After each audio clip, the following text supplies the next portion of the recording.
Durante siglos, el rey Salomón ha sido recordado como el hombre más sabio que jamás haya existido. Rey de Israel. Constructor del templo.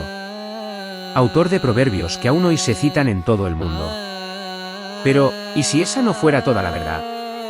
Antiguos manuscritos, textos prohibidos y tradiciones ocultas cuentan una historia muy distinta. Una historia que rara vez se enseña. Una historia que fue cuidadosamente silenciada. Porque Salomón no solo fue un rey sabio. También fue un hombre que conoció secretos que ningún mortal debía conocer. Se dice que dominó fuerzas invisibles. Que habló con entidades que no pertenecían a este mundo. Que selló pactos y pagó un precio. Este vídeo no es una leyenda inventada. Está basado en textos bíblicos, escritos apócrifos, el Testamento de Salomón, tradiciones judías antiguas y documentos históricos reales que revelan un lado oscuro, inquietante y fascinante del rey más famoso de la antigüedad. Hoy descenderemos a ese lado oculto. Hoy descubrirás el oscuro secreto del rey Salomón. Y te advertimos algo desde ahora. Una vez que conozcas esta historia, ya no volverás a ver a Salomón de la misma manera.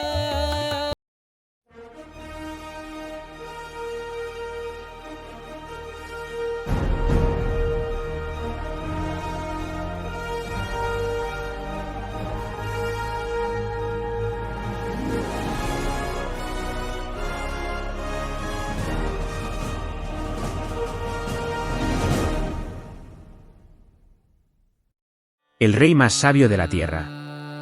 En el siglo X a.C., en una región pequeña pero estratégicamente poderosa llamada Israel, ascendió al trono un joven rey cuyo nombre quedaría grabado para siempre en la historia, Salomón, hijo del rey David.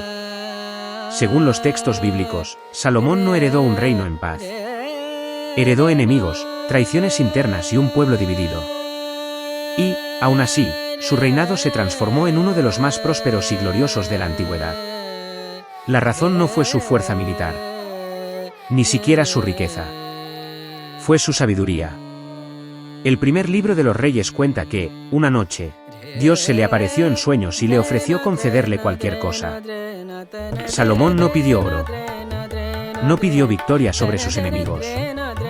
Pidió algo mucho más extraño para un rey. Sabiduría para gobernar y discernir entre el bien y el mal. Dios aceptó, y le concedió una sabiduría sin precedentes. Desde ese momento, su fama cruzó desiertos y mares. Reyes y reinas viajaban miles de kilómetros para escucharlo hablar. La reina de Saba quedó asombrada ante su conocimiento. Sus juicios eran tan precisos que parecían sobrenaturales. Pero aquí es donde la historia empieza a volverse inquietante. Porque la Biblia dice que Salomón conocía 3000 proverbios, 1005 canciones, y que hablaba con autoridad sobre plantas, animales, aves, reptiles y peces. Eso no era sabiduría común. Eso era conocimiento total de la creación. Y entonces surge la primera pregunta que los historiadores no pueden ignorar. ¿Cómo podía un hombre saber tanto, sobre todo? La respuesta oficial dice, Dios se lo concedió. Pero los textos antiguos, los que casi nadie lee, empiezan a insinuar otra posibilidad. Una mucho más oscura. Porque mientras Salomón construía el majestuoso templo de Jerusalén, una obra tan colosal que parecía imposible para su época, circulaban rumores entre los obreros. Rumores sobre fuerzas invisibles trabajando en la noche. Sobre piedras que se movían solas. Sobre voces que no pertenecían a ningún hombre. Y esos rumores nos conducen al primer objeto prohibido de esta historia. Un objeto que no aparece en la Biblia, pero sí en antiguos manuscritos judíos. Un objeto que cambiaría el destino de Salomón para siempre. El anillo de Salomón. Y cuando ese anillo aparece en los textos, la sabiduría deja de ser un don. Y empieza a aparecer un pacto. El anillo que no debía existir. El anillo de Salomón no aparece en la Biblia oficial. Y eso, para muchos historiadores, ya es una advertencia. Su historia proviene de textos antiguos como el Testamento de Salomón, escritos judíos y tradiciones rabínicas que circularon durante siglos, en voz baja, lejos de los templos y del poder religioso. Según estos textos, el anillo no era una joya común. Era un objeto grabado con un símbolo imposible. Mano blanca indicando hacia la derecha el nombre verdadero de Dios. No un nombre para rezar. Un nombre para ordenar. Se dice que el arcángel Miguel entregó el anillo a Salomón por mandato divino, advirtiéndole que debía usarlo solo para cumplir la voluntad de Dios. Pero el poder que contenía era demasiado grande para pasar desapercibido. Porque quien llevaba ese anillo podía hacer algo impensable para un ser humano. Mano blanca indicando hacia la derecha dominar a los demonios. No expulsarlos. No combatirlos. Dominarlos. Y Salomón lo hizo. Los textos describen cómo el rey invocaba entidades oscuras, las obligaba a presentarse ante él y las interrogaba. Les preguntaba sus nombres, sus funciones, sus debilidades, y luego las encadenaba con órdenes imposibles de desobedecer. ¿Para qué? Para construir el templo. Aquí está el detalle que estremece a los investigadores modernos. El templo de Jerusalén fue levantado con una precisión arquitectónica que no encaja con la tecnología del siglo X antes de Cristo. Piedras gigantescas, cortadas con exactitud quirúrgica. Bloques colocados sin mortero. Estructuras alineadas con cálculos astronómicos complejos. Los textos apócrifos afirman que no fueron solo hombres quienes lo construyeron. Fueron fuerzas obligadas a trabajar. Fuerzas que odiaban obedecer. Demonios cavando cimientos. Espíritus levantando columnas. Entidades de la noche cumpliendo órdenes al amanecer. Y Salomón observando. Pero dominar a estas entidades tenía un precio. Cada demonio sometido dejaba una marca invisible. Cada orden pronunciada desgastaba algo dentro del rey. Porque ningún mortal puede controlar lo oscuro sin que lo oscuro empiece a controlarlo a él. Y entonces, algo cambió. Salomón ya no solo preguntaba por construcción.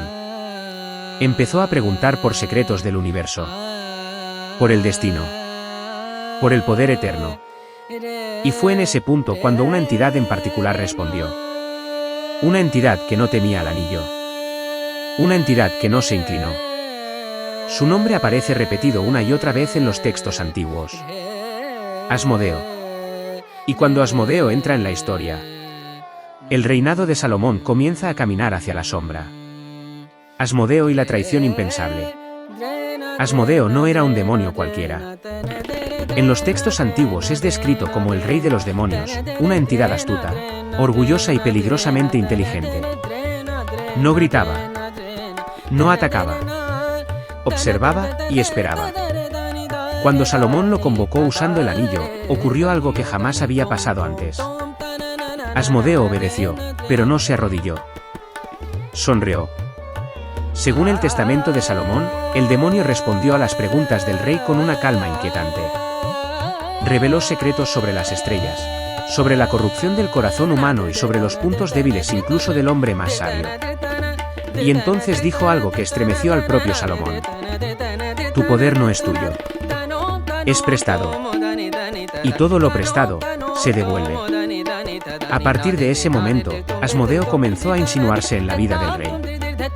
No como enemigo, sino como consejero. Le hablaba de reinos más grandes. De placeres que ningún hombre había probado.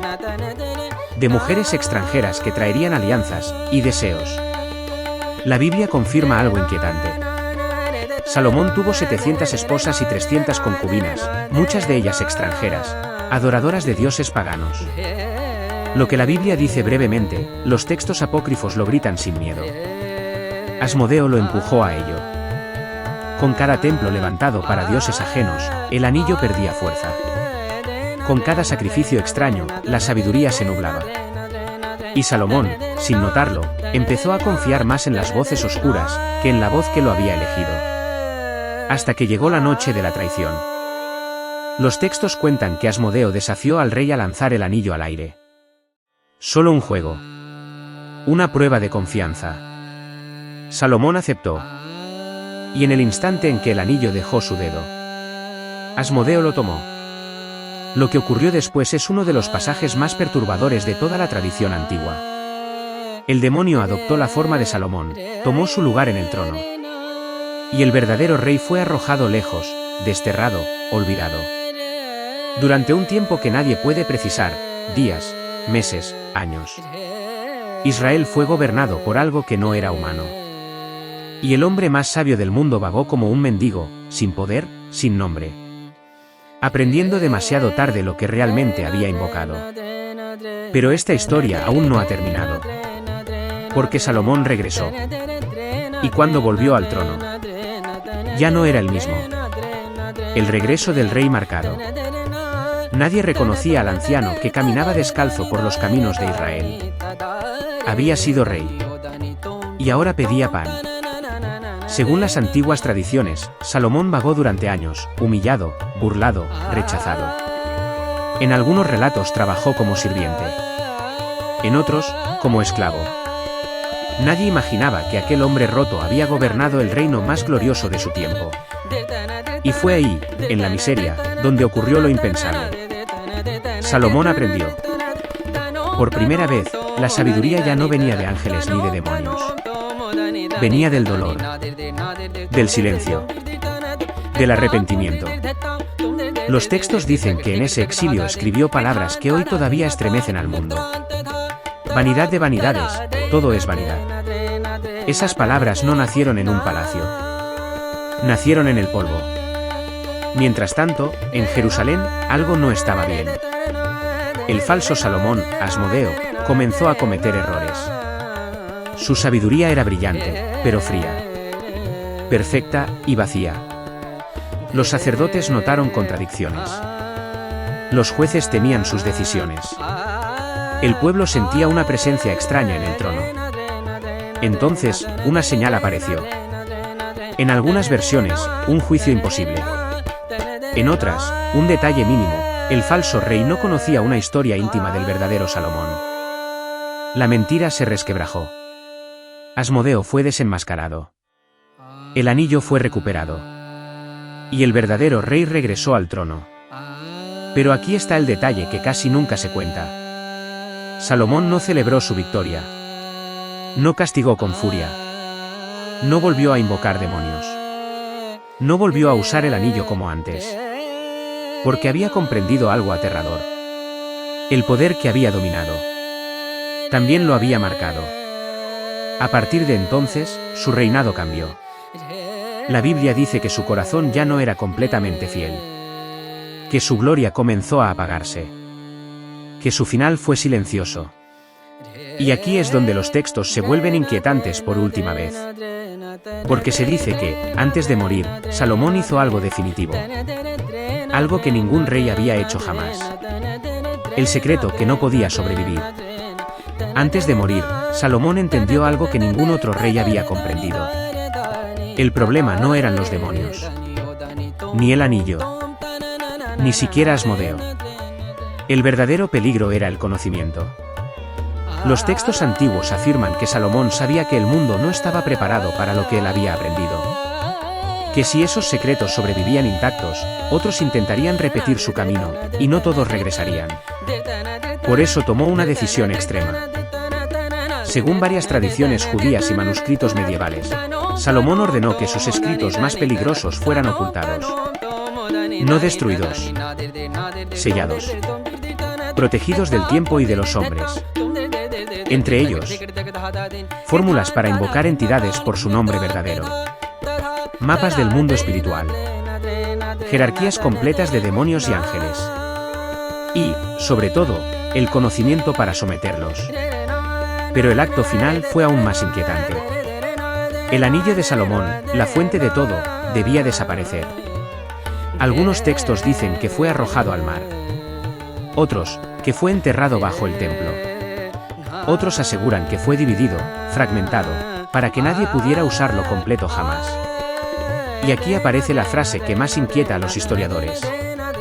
El rey selló lo que había abierto. Pero no todo quedó cerrado. Porque aunque Salomón intentó borrar su legado oscuro, algo escapó. Fragmentos de su conocimiento sobrevivieron en grimorios medievales. Símbolos reaparecieron siglos después en sociedades secretas. Nombres escritos por Salomón volvieron a ser pronunciados, por personas que jamás debieron leerlos. Y hay algo más. El testamento de Salomón termina de forma abrupta. No con una bendición. No con una advertencia, sino con un silencio. Como si alguien, o algo, hubiera decidido que no debía escribirse el final. Porque tal vez el mayor secreto del rey Salomón no fue el anillo, ni los demonios, ni su caída. Tal vez el verdadero secreto es este. Salomón no fue el último en conocer estos secretos. Y lo que él descubrió todavía está esperando a quien se atreva a buscarlo. El legado que aún respira. El rey Salomón murió en silencio, sin grandes batallas, sin milagros finales. Pero su historia nunca terminó. Porque a lo largo de los siglos, su nombre volvió a aparecer una y otra vez en lugares inesperados. En manuscritos prohibidos. En símbolos tallados en piedra. En textos que no debían sobrevivir. Cada vez que alguien intentó dominar lo invisible. Cada vez que un hombre buscó poder más allá de lo humano. El nombre de Salomón volvió a ser susurrado. Como una advertencia. La historia oficial nos dice que fue el rey más sabio que jamás existió. Los textos ocultos nos dicen algo más inquietante. Fue el hombre que cruzó el límite y logró regresar. Pero nunca completamente. Tal vez por eso sus últimas palabras no fueron de triunfo, sino de vacío. Tal vez por eso escribió sobre la vanidad, el fin de todas las cosas, la fragilidad del poder. Porque Salomón entendió lo que muchos descubren demasiado tarde. El conocimiento absoluto no libera. ¿Eisla? Y el verdadero precio de mirar detrás del velo es no poder olvidar nunca lo que viste. Así que la próxima vez que escuches el nombre del rey Salomón, no pienses solo en sabiduría y gloria. Recuerda también el anillo, las voces, el trono vacío. Porque algunos secretos no mueren, solo esperan. Y quizá todavía lo están haciendo. Si este vídeo te hizo cuestionar lo que creías saber sobre la historia, suscríbete, deja tu comentario y comparte este contenido. Porque hay verdades que no aparecen en los libros, pero siguen dejando huella en la oscuridad. Nos vemos en el próximo misterio.